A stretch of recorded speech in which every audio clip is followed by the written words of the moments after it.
네. 일주일에 한 번씩 공부하는 정승일의 경제학 코너입니다. 방학도 없고 오늘 또 밖은 무지무지하게 더운데 차라리 이럴 때는 실내에서 공부를 하는 게 좀 더 낫겠다는 생각도 듭니다. 두 차례 전해드린 바 있습니다. 한 번은 오프닝으로 또 한 번은 기사 리포트를 통해서 서울대 경제학과에서 꽤 오랫동안 학생들을 가르치고 지금은 이승만 학교장도 맡고 있고 이른바 낙성대 경제연구소를 이끌고 있는 중추적인 인물 뉴라이트계의 경제사 쪽에서 싱크탱크이자 대표 주자라고도 할 수 있습니다. 서울대 이영훈 전 교수, 요즘 아주 핫 피플입니다. 취재하러 갔던 MBC 기자 뺨을 그냥 철썩 소리가 나게 아주 야무지게 때리고 그 소형 휴대용 녹음기도 그냥 길에 내팽개쳐 버리고, 이분의 주장은 한마디로 아시겠지만 짧게 요약하자면 위안부는 성노예가 아니었다. 그들은 자발적으로 돈을 벌기 위해서 갔다. 군인들을 상대로 매춘부 활동을 한 것이다. 강제징용 역시 일본이라는 로망을 품고 조선의 젊은이들이 돈 벌려고 건너간 것이다. 이런 얘기입니다. 그리고 일제강점기 36년 또 그 전부터 시작된 수탈이나 도로체계의 건설, 이런 것들을 통해서 한국은 근대 국가로 나갈 수 있는 자본주의의 기틀을 만들었고, 일제가 해놓은 그런 것들, 철도, 도로, 항만 이런 것들을 통해서 그나마 나라꼴이 됐고 그 이후 발전을 할 수 있었다, 이런 얘기입니다. 그분은 아마 김제나 호남 평야에서 쌀을 수탈해서 일본으로 싣고 가기 위해서 군산이나 목포 항구를 크게 개발하고 했던 그런 것을 모를 리는 없을 텐데요. 자, 이영훈 그리고 김낙년 이런 분들 경제학자입니다. 이름하야 반일 종족주의에 대해서 일단 좀 얘기를 시작하겠습니다. 특히 정 박사님은 이 반일 종족주의의 주요 저자들과도 직간접인 얽힌 것도 있고, 또 이들이 논점과 그동안 치열하게 논전도 펴왔고, 학자로서 또는 그 이전에는 노동운동가로서 일단 반일 종족주의, 민족주의도 아니고 종족주의 그러면 무슨 그 레이셔널리즘, 그리고 좀 약간 하등한 네. 이런 느낌이 드는데, 저는 제목부터가 이상했는데 아무튼 이게 많이 팔린대요. 제가 그 책을 어저께 샀습니다. 샀어요, 가서? 참, 무려 2만 원이나 주고 참 아, 이 2만 책을 원씩 해요? 네, 책도 아, 싸지도 않더라고요. 반일 종족주의라고 하는 책인데 예, 왜 샀냐? 예. 정말 이 방송을 준비하기 위해서 제가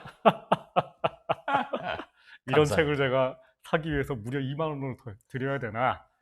정말 이제 고민을 했는데 예, 그래도 뭐 방송을 좀 하려면은 일단 좀 읽고 나서 얘기를 해야 되니까 그렇죠. 그러니까 지난 그 2주 전인가 이 조국 선생님이 예, 이 책에 대해서 얘기를 하면서 구역질나는 책이라고 얘기를 했더니 이영훈 그래요. 선생님이 뭐라 얘기를 했냐, 이영훈 이분이 뭐라 그러냐면 예. 내 책을 읽어는 봤냐 어, 그렇게 얘기를 하더라고요. 그래서 뭐이 양반이랑 논쟁을 하면서 읽어는 봐야 되겠구나. 그래서 일단 본 거예요. 예, 예, 하여튼 그랬는데 여기 보니까 왜 민족주의가 아니라 종족주의냐? 예. 민족주의 깜도 안 된다는 거예요. 야, 지금 이 국면이. 네, 지금 우리나라에서 지금 일본을 비판하는 여러 가지 목소리들, 음흠. 그게 사실은 뭐 민족주의적도 아니고 일종의 샤머니즘이라고 하는 겁니다. 그러니까 샤머니즘과 결합되어 있는 일종의 미신이고 한풀이고. 한풀이고 미신이다. 마치 그냥 푸닥거리하는 거랑 똑같다. 그렇게 우리 자신을 격하할 수 예. 있을까요? 그렇게 격하를 하면서 실제로 이 책을 읽어보니까 시종일관 일본 식민지 지배를 한 게 굉장히 참 이게 뭐 아름답다고 하까진 못하지만은 굉장히 합리적인 절차를 다 따랐다. 그리고 조선에게는 큰 다행이다. 네, 굉장히 좋았다. 왜 다행이었냐? 음. 그나마 한국이 그 당시에 일본의 식민지가 되지 않았다면은 이 러시아의 식민지가 됐을 거다. 음흠. 그 러시아에 넘어갔다면은 그럼 바로 그냥 소련이 됐을 거다. 음. 공산화되지 않은 게 얼마나 다행이냐. 음. 감지덕지로 알아라. 이런 얘기예요. 그러니까 일본 식민지로 떨어진 거를 100% 찬성하지는 않지만은 예. 그 당시에 우리는 식민지에서 벗어날 실력도 안 됐다. 그러니까 어딘가에 식민지가 되는 것은 숙명이었는데 네. 러시아나 이런 데 먹히느니 차라리 일본이 네. 우리를 식민지로 한 게 그나마 다행이다. 천만다행이다. 천만다행이다. 이 책에 실제로 어떤 얘기가 나오느냐면요. "을사오적 그렇게 욕하지 말아라. 그 사람들도 나름대로도 합리적인 판단이 있었다. 이완용도 그렇게 나쁜 사람은 아니었다. 그리고 실제로 고종이 그 이 한일합방에 대해서 도장을 찍으려고 한 거다. 예. 알려진 것과는 달리. 따라서 합법적 합병이었다. 음음. 한일합방도 합법적이었다." 이런 식으로 얘기가 쭉 나와요.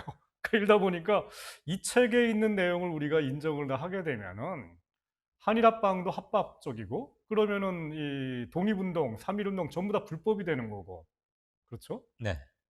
그리고 이제 뭐 임시정부는 완전히 위헌적인 그 체제가 되는 거죠. 처단해야 할 괴뢰, 아니 무슨 불황아 집단처럼 그렇죠. 생각하겠네. 네. 하여튼 이 책을 보면서 제가 놀란 게, 이완용도 참 합리적인 사람이었고, 최남선 이런 그 친일파들, 예. 이 사람들의 이야기가 다 맞았다라는 거예요. 음.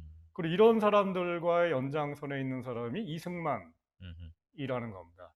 이승만이 왜 위대하냐? 이승만은 그 이 1900년대 초반에 그 이 뭔가 독립운동을 좀 하다가 감옥에 한 5년간 살았더라고요. 이게 예. 보니까 저도 잘 몰랐는데, 그 기간 동안에 이 서양이 왜 저렇게 잘 살게 됐는지에 대해서 열심히 공부를 했는데, 음음. 그게 대부분 다 자유주의 서적이었다는 거예요. 음음. 인간의 자유가 얼마나 소중한지, 시장 경제가 얼마나 소중한지, 경쟁적 시장 경제를 만들고 자본주의 시장 경제를 만드는 게 얼마나 소중한지에 대해서 이승만이 많이 공부를 했고, 예. 그리고 그런 자유주의적인 세상을 만들기 위해서 독립운동을 했고, 그 자유주의적 자본주의의 가장 커다란 나라가 미국이니까 미국에 간 거고, 예. 미국에서 미국 자본주의의 그 위대함을 배운 거고, 그리고 해방 이후에 그런 자유주의 경제를 만들기 위해서 초석을 놓았다. 음음. 따라서 이승만이야말로 우리나라에서 가장 위대한 사람이다라는 거고요. 국부. 국부이고 또한 자유주의를 제대로 안친 사람이라는 음. 거고, 거기에 비해서 이 책에서 명시적으로는 얘기는 안 돼 있는데, 우리가 지금 알고 있는 이런 반일 민족주의, 샤머니즘, 예. 종족주의 이런 거를 본격적으로 시작을 한 게 사실은 박정희 정부라는 거예요. 그때부터 국정교과서라는 게 등장해 가지고 음. 일본을 악마화하기 시작했고, 음음. 독도를 뭐 내 거라고 막 주장을 하기 시작했고, 뭐 그런 여러 가지 얘기를 갖다 하면서, 물론 이제 박정희 정부에 대해서는 이 책에서 이제 뭐 이 두 가지 얘기를 다 합니다. 왜냐하면 뭐 아시는 것처럼 박정희에 대한 그 경제 성과라든가 이런 것도 다 인정할 수밖에 없다라는 건데, 이 얘기를 제가 좀 이따 하겠습니다. 왜 경제 성장이 일어났는지 박정희 정부에서, 예. 그거에 대한 이제 설명까지 드러나면서 우리나라가 뭔가 이 식민지였던 것이 나쁜 것이 아니라 좋았다, 이런 음음. 얘기까지 좀 이어지거든요. 박정희 예. 정부랑 아니 평가대항까지 연결돼 가지고. 예. 뭐 얘기를 천천히 하겠습니다. 이제. 그러시죠. 그 집안에 누구 일본 쪽에 있거나 그런 건 아니죠, 이영훈 씨가? 이용훈 씨 뭐 거기까지 뭐 제가 뭐 파악을 못 하겠고요. 일본에서 공부하거나 그런 것도 아니고요. 일본에 유학은 아마 갔었을 거예요. 그래요? 80년대 말에. 예. 왜냐면은 뭐 다른 데서도 기록에 나오지만은 그 이영훈이라든가 이제 이용훈 선생의 이 서울대학교 경제학과 스승이 안병직 안병직. 선생인데, 예. 안병직 이분이 1985년도에 일본에 유학을 가요. 예. 거기서 이제 일본의 그 이 전통적인 좌파 경제학자들이 친한 사람이 있었는데, 이 사람들이 이제 그 당시 이미 생각이 많이 바뀌었거든요. 그거를 안병지 선생이 배웠고, 그러면서 이제 그 이후에 안병지 선생의 추천에 따라서 이영훈이라든가 아니면 동국대학교 뭐 이 누구죠? 김낙년 선생이라든가 뭐 이런 음. 지금 뉴라이트 예. 사람들이 다 80년대 후반에 유학을 가서 음음. 거기서 이제 일종의 지적 세례를 받고서 돌아오면서, 일군의 학파가 네. 자연스럽게 형성이 되는 근데 그분들이 지금 뭐 이 낙성. 낙성대 연구소라는 그 예. 연구소를 중심으로 활동을 하고 있고, 그 낙성대 연구소에 있는 분들이 이제 어떤 분들은 서울대학교 교수가 된 거고, 그다음에 이제 어떤 분들은 뭐 대한민국 역사박물관의 학예사. 음음. 그 얘기는 뭐냐면 대한민국 역사박물관이라는 게 역사를 주무르는 대안에 거기서 그렇죠. 학예사 위치를 또 차지했고, 예. 박근혜 정부 시절에. 실은 그게 굉장히 중요한 자리인데. 그렇죠. 예. 지금 저기 세종문화회관 건너편 광화문에서 이순신 장군 동상을 보자면 왼편 첫 번째 있는 아 네. 그게 역사박물관. 옛날에 문화관광부 자리. 아, 그게 그게 역사박물관입니까? 역사박물관으로 바뀌었죠. 아, 우리 그래요? 촛불 시위할 때 보면 거기서 막 그 빛도 아주 예쁘게 하고 막 네. 그랬었어요. 네예예. 거기가 아, 그게 역사박물관이고. 역사박물관이에요? 건물 예예예. 자체는 그 역사적인 건물 아니 그렇지 있죠. 않던데? 역사건 좀 거리는 있고 네. 바로 옆이 주미대사관이고. 대충 그 어딘지 쌍둥이 알겠네요. 빌딩이잖아요. 주미대사관하고 문화관광부가 원래 똑같이 네. 네. 설계됐어요. 아. 가운데 담장만 쳤는데 네. 지금도 주미대사관은 그대로 쓰고 있고 네. 역사박물관은 좀 리모델링을 했더라고요. 아, 내부만 네. 리모델링했구나. 외장도. 네.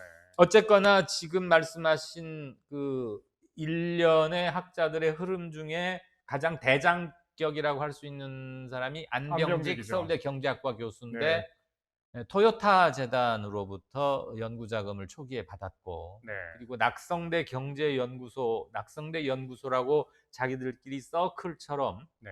비슷한 생각을 가진 사람들이 모아서 만든 그 연구소의 재정 지원을 어디서 받냐면 사사키 연구소라고, 지금 그게 일본 재단, 사사키 네. 재단이라고 일본 재단으로 바뀌었는데, 사사키라는 사람은 경정, 아. 경마 경륜 하듯이 아, 네. 그 모터보트로 경주하는 거 말이죠? 예, 예. 경주하고 돈 걸고 도박. 도박이네요. 예, 예. 도박이에요. 예. 그냥 그 경마라고 생각하시면 돼요. 물에서 하는 보트 경정. 그 아. 사업권을 따 가지고, 네. 근데 그 사업권을 딸 때 보면 굉장히 정치적입니다. 원래 그런 정치 사업이 대부분 사업권 딴다는 게 대부분 다 로비하는 거 예, 아니에요? 로비인데 그 웬만한 초재선 의원들은 전부 다 이 사사키한테 당해요.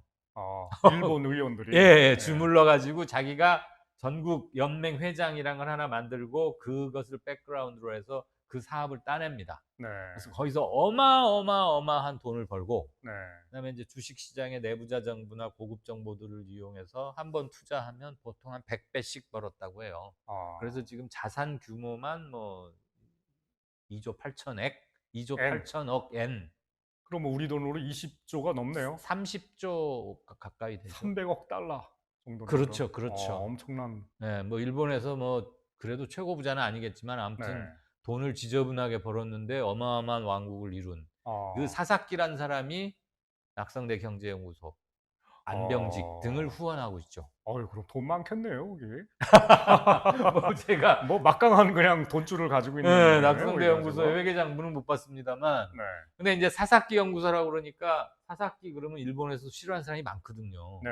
어떻게 돈을 버는지 알고 아. 아주 천박한 사람이니까 예. 나중에 고상하게 이름을 바꿔요. 일본 재단이라고. 아. 그렇게 해서 우리뿐만 아니라 아시아, 네.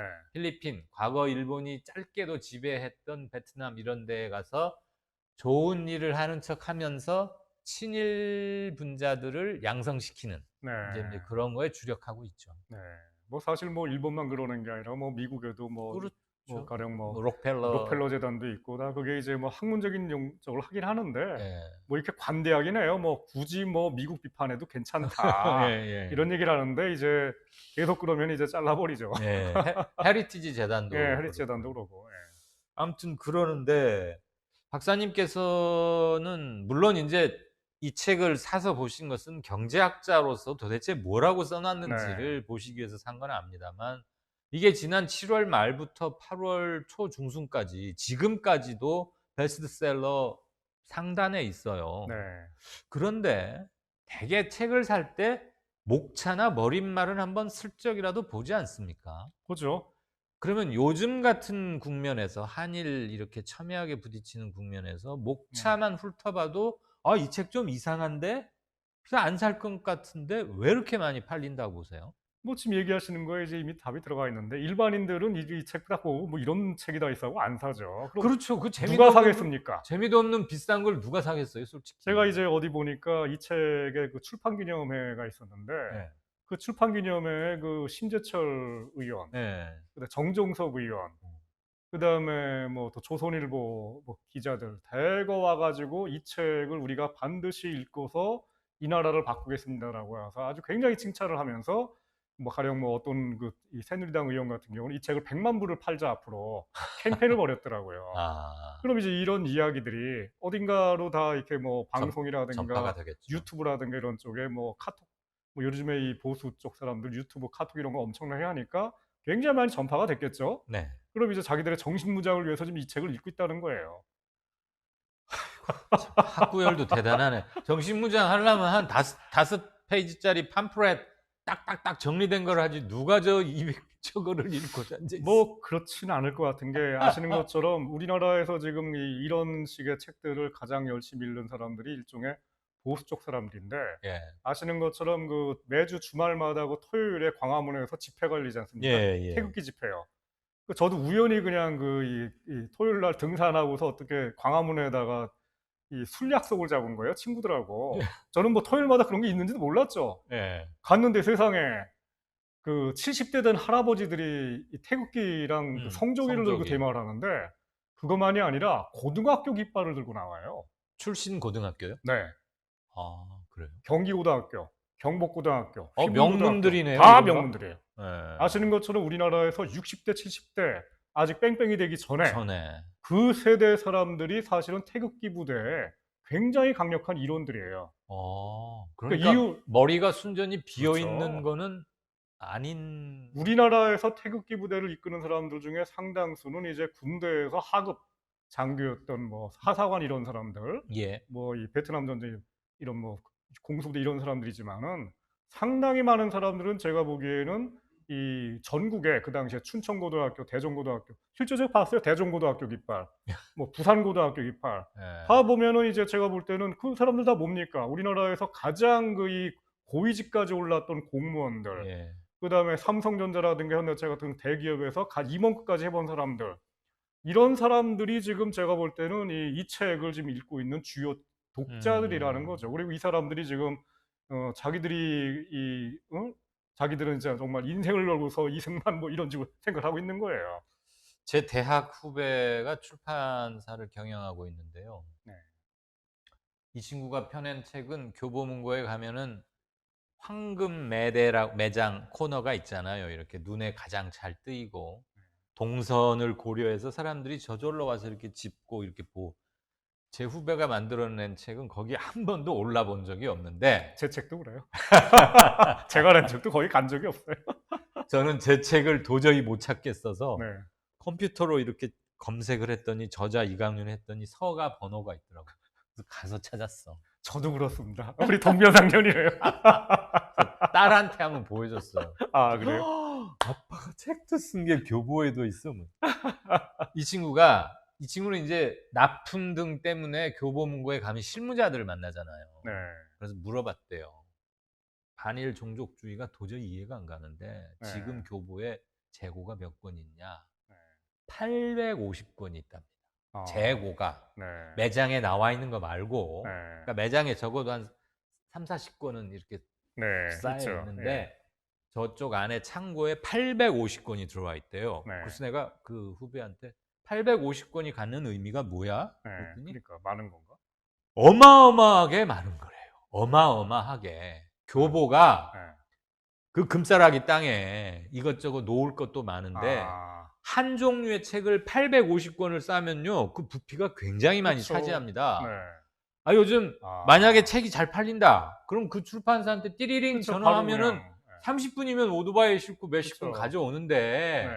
아예 850권을 갖다 쟁여놓고 팔고 있다. 그러니까 잘 팔릴 것 같으니까 예비를 갖고 왔다는 그렇죠. 거예요. 어마어마한 거죠. 한 책을 800권씩 쌓아놓는 얘가 1년에 한두 번 있을까 말까 하대요. 저는 뭐 지금 얘기하시는 게 그 출판사 사장님 입장에서는 참 배가 아프죠. 왜냐하면 너무너무 잘 팔리고 있으니까. 예. 뭐 제 책이나 이런 책들은 지금 안 팔리고 있고. 근데 저는 이 책을 읽으면서 정말 확신이 드는 게 예. 너희들 정말 망하는 길로 가고 있구나. 보수 이런 우파? 정말 이런 허접하고 예. 정말 구역질 나는 책을 읽고서 네. 이 나라를 바꾸겠다? 너희들 정말 잘 됐다 이놈들아. 많이 많이 팔고 많이 읽고 있어라. 예. 그런 식의 이런 책에 있는 사고 방식을 가지고 이 나라를 이끌어 음흠. 정말 한심하고 쪼다 같은 놈들이구나. 저는 어저께인가 쪼다. 쪼다죠. 쪼다? 왜 누가 뭐가 있나요? 홍준표가 또 쪼다라고 그래가지고. 아, 죄송합니다. 아니 괜찮아요. 아니 홍준표 얘기를 또 할게요. 예. 홍준표 이 양반이 이제 이 책을 읽고서 어떻게 읽었나 봐요. 홍준표도 읽었대요. 읽고 나서 이제 어저께 신문에 난 거 이게 아닙니까? 필독서구나. 이 책을 읽고 나서 그 홍준표가 한 말이 정말 핵심을 찌른 것 같아요. 이 책은 정말 일종의 식민지 사관이다. 음흠. 이 책을 지금 새누리당 국회의원들, 자유한국당 국회의원들이 읽는다는 거는 말도 안 음흠. 된다라고 일침을 가한 거예요. 어이구.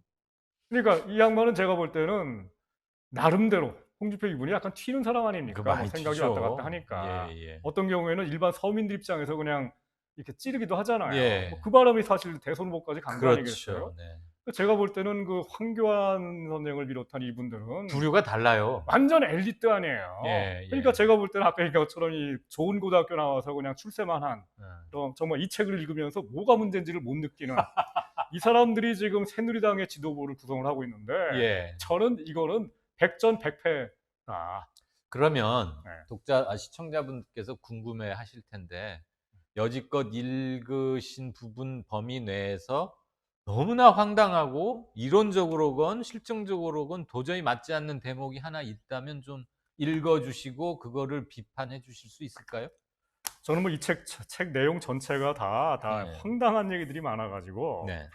그런데 이제 그나마 좀 하나 기대했던 얘기가 있어요. 뭐냐면은 여기 김낙년 동국대 교수님이 예. 계시거든요. 그분은 쪼끔 컬러가 다르다고들 생각하는 네, 분도 많이들 있고. 그런 얘기를 하는 게 왜냐하면 이분이 한 10년 전, 뭐 한 5년 전부터 우리나라의 소득 분배가 너무 양극화가 심하니까 음음. 이 얘기가 많지 않습니까? 그래서 네. 이분이 국세청의 그 소득세 데이터를 가지고서 우리나라의 그 지난 50년간 그 이 소득 분배가 어떻게 더 안 좋아지는지에 대해서 여러 가지 좋은 논문을 많이 발표를 하셨어요. 아 예. 이게 굉장히 제가 볼 때는 도움이 됐고 사실은 2년 전에 낸 책에도 제가 이제 거기 나오는 그 그래프를 인용을 한 적이 있거든요. 아 실제로 우리나라가 이제 지난 20년간 굉장히 소득 분배가 악화되고 있다라는 게 이분이 쓴 그 책에도 나와요. 예. 저는 그래서 이분은 적어도 굉장히 양식 있는 사람이고 적어도 데이터로 얘기하는 사람일 음음. 거다라고 생각을 한 거예요. 그래서 저는 이 책에서 다른 것들은 뭐 그냥 뭐 대충만 보고 왜냐면 황당한 얘기들을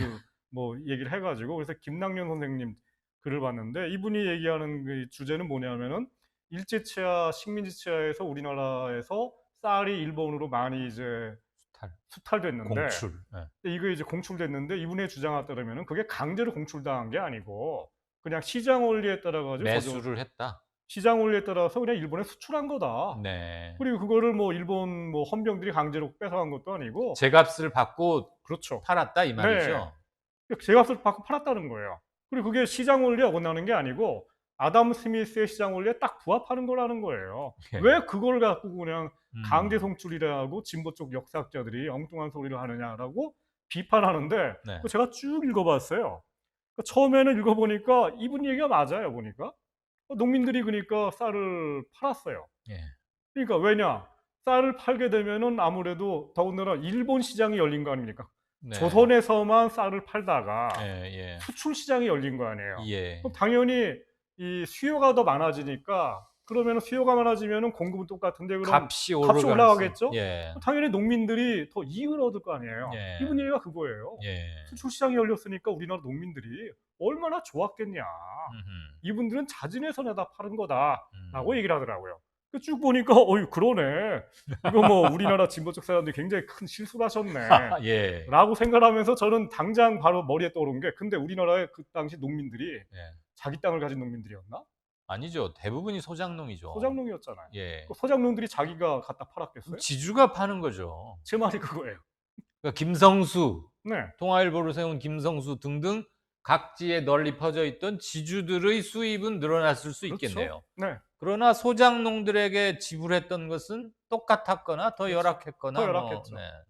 그러니까 결국은 이분 책을 쭉 읽어보니까 맨 뒤에 또 그 얘기를 하고 있어요. 아, 그 얘기도 언급해요? 나와요. 음.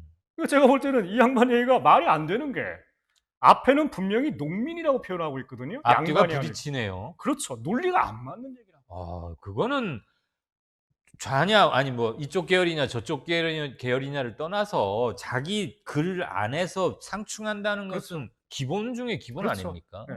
그러니까 이 양반은 제가 볼 때는 통계는 얘기를 하고 있으면서 네.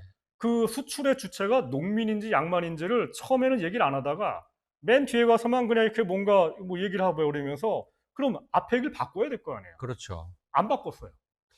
치명적인 결함일 텐데. 논리가 그 결함인 건데 제가 이 책을 전체적으로 쭉 읽어보니까 그런 부분들이 굉장히 많아요. 예. 굉장히 그럴듯한 통계, 말하자면 통계는 맞아요.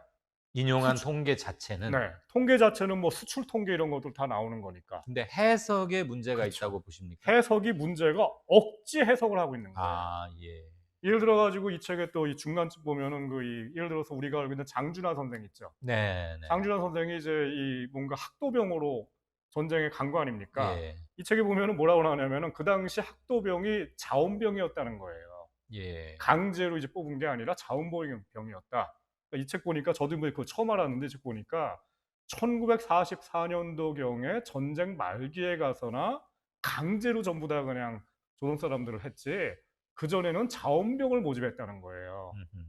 물론 이제 이분들도 일부 그 문장에 나와요. 그 자원이 그냥 자원이 아니라 아시는 것처럼 최남선이라든가 뭐 막 이광수라든가 선전하고 이 사람들 다니고. 막 데리고 다니면서 여기에 나가야지만 우리가 예. 한국 시민이 돼서 우리가 진짜 제국의 시민이 된다, 이런 얘기를 하고 다닌 거 아닙니까? 네. 근데 아무튼 이분들 여기서 뭐라고 얘기를 하냐면은, 그런 얘기를 약간 언급하면서 뭐라고 얘기를 하냐면은, 어쨌든 그 당시에 조선 청년들에게 일본군 장교가 되는 것은 꿈의 로망이었다. 왜냐? 일본 시민 중에서 계급 상승의 계기가 되는 거기 때문에. 음. 라고 얘기를 해요. 제가 읽어보니까 그래, 뭐 그 말도 있을 수가 있겠네. 음. 박정희가 그런 거네요. 그렇죠. 예. 뭐 많았죠 그 당시에. 뭐 하급 예. 장교된, 고급 장교 되는 건 뭐 불가능하니까 어쨌든 하급 장교라도 돼서 여기서 좀 어떻게 살아보자, 음음. 이런 사람들이니까. 근데 이제 그 중에서 뭐 이게 실제로 이 탈출해 가지고 장준하 선생처럼 간 사람들은 실제로 뭐 일본에 뭐 만주에 주둔하거나 아니면 일본에 주둔하거나 동남아에 주둔하는 경우는 거의 없고, 대부분 다 중국 대륙에서 중일 전쟁하던 거기에, 거기는 뭐 너무나 혼란스러우니까 그런 경우에는 탈출한 사람들이 많은데 네. 대부분은 탈출하지 않았다. 그리고 예. 이 탈출하지 않은 사람들이 해방 이후에 이 국군 경비대, 국군, 예. 여기에 주요 멤버가 됐고, 이 사람들이 바로 6.25 전쟁에서 반공을 했던 이런 이 국군의 그 장교가 됐고, 이 음음. 사람들이 대한민국 군인들의 주역이다. 예. 이게 뭐가 나쁘다는 거냐?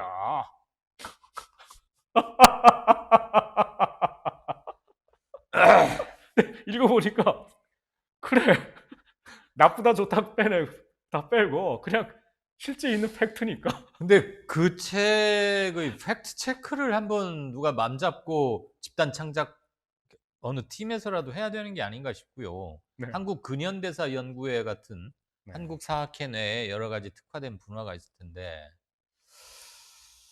그거 참 난감합니다. 어떨 근데 때 보면은 형편없는 것이기도 하고 네, 어떤 것은 인용한 통계 자체는 어쨌거나 공식적인 통계이고 그거에 대한 교묘한 해석을 통해서 긴가민가 하는 사람들에게는 혹하게 하는 대목도 있다. 네, 지금 박사님 말씀은 그렇죠. 그거죠. 네, 네. 혹하게 써 보니까 이게, 그러니까 아. 실제로 제가 볼 때 이게 굉장히 위험하고 안 좋다고 생각을 하는 게, 네. 이영훈 선생님이 서울대 경제학과 교수였어요. 네. 그 서울대 학생들한테 이런 걸 가르친 거 아니에요. 예. 그 낙성대 연구소는 서울대 옆에 있어요. 낙성대. 그렇죠. 예. 그 서울대들한테 맨날 하던 그 얘기들이에요. 서울대 뒷문으로 이렇게 나오면 있는 그렇죠. 거 아니에요, 지하철역. 저는 그런 생각을 하면서 요즘에 뭐 하령 조국 선생 뭐 부끄러운 동물 1위로 음. 뽑혔다면서 서울대 학생들한테. 예, 그랬다대요. 저는 그런 걸 보면서 그래, 예. 그럴 수도 있는데 그 서울대 학생들이 예. 얼마나 이런 그 책에 강의의 영향을 받았을까. 음. 아시는 것처럼 요즘에 서울대학교 학생들이, 옛날 경성 제대 때의 그 물이 아직도 남아 있을까요? 설마 그러진 않을 것 같은데. 아시는 것처럼 요즘에 서울대학교 학생들 중에 절반, 뭐 3분의 2 정도가 이 부유 집안이 부유한 집안. 부유한 집안 예. 친구들이에요. 계급적 기반이 많이 그렇죠. 달라졌다고 아까 하더라고요. 얘기처럼 하면은 그 아버지가 이제 태극기 깃발 들고 나가는 경기고등학교 나온 그 출신의 학생들이 음. 많은, 아들 자식들이 많은 거예요 주로 인제 지금. 강남에 네, 살고 아이들의 사교육을 위해서 돈을 아껴서 쓰지 않을 만큼의 체력을 유지하고 있는 네, 할아버지나 아버지를 둔. 네. 그래서 사육되다시피 해서 수능 점수나 이런 건 순간적으로 좀 많이 맞은 친구들이 좀 간다 이런 그렇죠. 뭐 저 얘긴데. 때만 하더라도 이제 뭐 이게 뭐 대전고등학교니 뭐니 뭐 진주고등학교나 이런 게 정말 그냥 그 이 동네에 그냥 아버지가 농사꾼인데 그냥 머리가 좋아가지고 뭐 진주고등학교 들어가서 지방 서울대 명문. 들어오고 들어온 친구들이 많았거든요. 예예. 그 친구들이 또 더군다나 이제 뭐 지금 태극기 하는 놈들도 있지만은 뭐 제 친구들 같은 경우도 데모하고 막 이런 식으로 또 이 예. 진보적이었거든요. 지금은 이제 뭐 거의 그냥 모든 게 다 서울에 강남 뭐 이런 식으로 이게 양화돼 버렸으니까 아주 뭐 그런 절친 사이라고 알고 있는데 문용식 예, 뭐 제 선배, 동기죠. 예. 예, 제 2년 선배십니다. 아, 예. 고등학교. 뭐 예, 다 비슷하죠. 그러니까 뭐, 예, 뭐 집안 예. 그렇게 뭐 뼈대 있는 집안들은 아니고 그냥 그런 식이죠. 멸치를 많이 먹어서 뼈대도 좀 있어. 뼈는 크네요. 6시 4분 전 들어가고 있습니다. 네. 여기 누가 이런 말을 남겨주셨어요. 아까 박사님 들어오시기 전에 오늘 몇 가지 뉴스를 제가 이제 모아서 다이제스트 또는 브리핑을 해드렸는데 들으셨는지 모르지만 탈북자 모녀가 네, 굶어 죽은, 죽어졌더라고요. 근데 약 정말. 최소한 2달 정도 네. 이전에 사망한 것으로. 그런데 이 책을 2만 원이나 주고 사셨다 그러니까 그러니까 말이에요. 탈북자 모자가 2만 원이 있었으면 죽기 전에 한 끼 정도는 배불리 먹었을 것이다. 이런 네. 얘기도 있고. 스페이스 엔젤 03님께서는 책값이 2만 원씩이나. 아이고, 적을 알기 위한 희생. 너무 비싸다. 감사합니다. 너무 큽니다, 지금. 일본 재단 무섭다. 로비도 엄청 했을 것 같군요. 홍경표님, 네, 그렇습니다. 제가 파악하고 취재한 바로는 확실히 그러합니다. 네. 토요타 재단에서 안병직 교수 등 식민지 근대화론자들에게 돈을 지급한 것은 아주 공공연한 네. 사실이고요. 에, 나머지는 뭐 이제 정치 관련 현안들입니다. 자, 그나마 좀 기대를 하셨고 실증적이고 가끔 뭐 소득 양극화 분야에서는 비교적 참신한 시각도 지닌 것으로 평가받는 김낭년 교수의 글조차도 좀 내부 충돌 네. 같은 걸 일으키고 있다. 이런 얘기고. 일단 현재까지의 독후감으로는 한편으로 보면 다행이다. 이런 한심한 책을 읽고 이론 무장을 하고 정권 획득을 위해서 뭘 한다고 하니 저는 박수를 치고 있습니다. 열심히 읽으시오. 박수를. 자, 일단은 말이에요. 오늘은 여기까지 하고 네. 바로 이어서 이 책은 지금 두께도 그렇지만 이 사회에 미치고 있는 파장이 간단치가 않기 때문에 네. 이 책을 매개로 해서 왜 할아버지들이 아닌데 네. 기껏해야 지금 60대 중반 초반 이런 분들인데 물론 안병직 교수는 조금 더 네. 위지만 왜 이 사람들에게 아직도 식민사관, 네. 친일사관이 남아있고 남아있는 정도가 아니고 이렇게 그룹을 이루어서 횡행하듯이 활동을 하는가 네. 이런 것도 한번 학문적으로도 좀 네. 따져보고요. 그다음에 그런 얘기를 하다 보면 한국 사회를 어떻게 바라봐야 하느냐, 이른바 사회 구성체 논쟁, 네. 사구체 논쟁이라고도 줄여 말했는데 여기에서 향수를 느끼시는 일부 시청자도 계실 것이고 아마 꽤 운동에 깊숙이 관여하신 분이 아닌가 싶기도 하고 꼭 운동을 떠나서도 한국 사회를 어떻게 봐야 할 것인가 이런 문제 중요하니까 그 시간은 다음으로 이어가서 하겠습니다. 나와주셔서 대단히 감사하고요. 예. 그 책 사신 것은 우리가 공금으로 처리해 드려야 되는 게 아닌가. 그러면 좋고요. 아니 그러니까 정 박사님도 이렇게 공부를 위해서 살 정도니 이게 네. 베스트셀러가 안 될래야 안 될 수가 없습니다. 아유, 저 같은 사람이야 뭐 10,000명 중에 1명도 아니겠죠. 근데 종족주의, 샤머니즘으로 비교했다는 것은 관제 민족주의를 넘어서서 우리 스스로 누워서 침 뱉는 거고 너무 비하하는 거 아니에요. 말하자면 문재인 대통령을 샤머니즘의 왕으로 좀 표현한 거예요. 무당 정도로 네, 보는 거네. 무당으로. 그러니까 이 반일 기류를 이끌어가고 있는 대장무당. 네. 이거는 정치적인 책이군요. 완전히 정치적인 책입니다. 저는 그렇게 학문적인 가치도 없다고 생각해요. 예, 알겠습니다. 8월 13일 화요일입니다. 날씨가 정말 덥더군요. 제가 차에 보니까 38도라고 쓰여 있어서 이게 뭔가 계기판이 고장났나 했는데 지표면하고 가까우니까 특히나 제 차가 조그만해서 아스팔트는 보통 60도까지 간답니다. 그 열이 차의 그 온도 측정하는 거에 영향을 미쳐서 기상청 예보 최고 온도는 32도인데 차량은 꼭 37도 이렇더군요.